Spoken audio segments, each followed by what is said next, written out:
ಕಾರಿಂಜ ತೀರ್ಥದ ಕೆದುಡ್ದು ಅಕ್ರಮವಾದ ನೀರು ಸಾಗಾವೊಂದುಲ್ಲೆರು ಕೆದು ಆಜಂದುಂಡು ಸುದ್ದಿ ಮಾಧ್ಯಮ ವರದಿ ಮಲ್ತನ ಬೆರಿಕೆ ಟ್ಯಾಂಕರ್ ನೀರು ಸಾಗಾವನಕ್ಲು ಪದರಾಡಾತಿರು ಕೆದುತ 4 ಮೂಲೆಡ್ಲ ಪೈಪ್ ಜೋಡಿಸದು ಟ್ಯಾಂಕರ್ಲೆಡು ನೀರು ಸಾಗಾವೊಂದಿತ್ತೆ. ಬಂಟ್ವಾಳ ತಾಲೂಕು ಕಾರಿಂಜೇಶ್ವರ ದೇವಸ್ಥಾನದ ಭಾರಿಮಲ್ಲ ತೀರ್ಥದ ಕೆದುಡ್ದು ಸುಮಾರು 2 ತಿಂಗಳುಡಿಂಚ ಅಕ್ರಮವಾದ ನೀರನ್ನು ಟ್ಯಾಂಕರ್ಲೆಡು ಸಾಗಾವೊಂದಿತ್ತೇರು.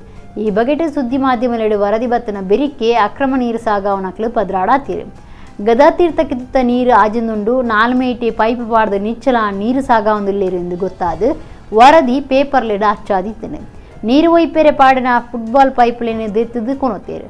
ರಾಷ್ಟ್ರೀಯ ರಾಜಮಾರ್ಗದ ಬೇಲೆಗೂ ದಿನನಿಚ್ಚ 4 ಟ್ಯಾಂಕರ್ಲೆಡು 100 ಹೆಚ್ಚು ಸರ್ತಿ ನೀರು ಪೋನಿತ್ತೇನೆ. ಸುಧಾಕರ್ ಶೆಟ್ಟಿ ಪನ್ಪುಣರನ ಮೊಗರೋಡಿ ಕಂಪೆಯಿಂದ ಲಾರಿಲೆಡು ನೀರು ಸಾಗಾವೊಂದಿತ್ತೇರು. ಕಾರಿಂಜ ದೇವಸ್ಥಾನ ಧಾರ್ಮಿಕ ದತ್ತಿ ಇಲಾಖೆಗೆ ಸೇರಿದಿತ್ತನಲ್ಲ. ಇಲಾಖೆದ ಅಧಿಕಾರಿಗಳು ದೇವಸ್ಥಾನದ ವ್ಯವಸ್ಥಾಪಕರು ತೂದಿನ ಮಣಿಪಂದೆ ಕುಲ್ಲುದನ ಬಗೆಟ್ ಊರ್ದ ಭಕ್ತರು ಏವ್ರ ತೋಜಾದಿತ್ತೆ.